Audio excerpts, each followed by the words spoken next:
మిక్సర్లో వేసేసి మిక్సీ పట్టేస్తాను. అన్ని కలిపి 2 కిలోలు అంటే 2 కిలోలే పచ్చికాయ అంతే అయితే కదా.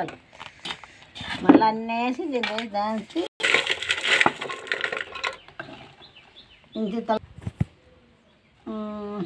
ఈ 12 కిలో అయితే చింతకాయలు 10 కిలోలు ఉప్పు 10 కిలోలు.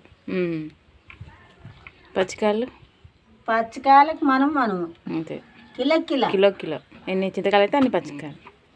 కిలో ఎక్కువ శాతం పచ్చికాయలు వేసుకుంటాం. ఉత్తగా ఉప్పు ఒక మనము మళ్ళా పసుపు మెంతాలు అవి ఒక కిలో అదొక ఒక కుండకి అట్లే. ఇది ఉత్త ఉప్పు దంచినది బస్సులకి నాలుకలకి ఏమన్నా అయితే తినకపోతే నాలుక గుంజి పెడతారా? అట్లా కూడా ఇది అవుతుంది. మేము బస్సులోనే అంత పెట్టుకొని వచ్చినామా నాకు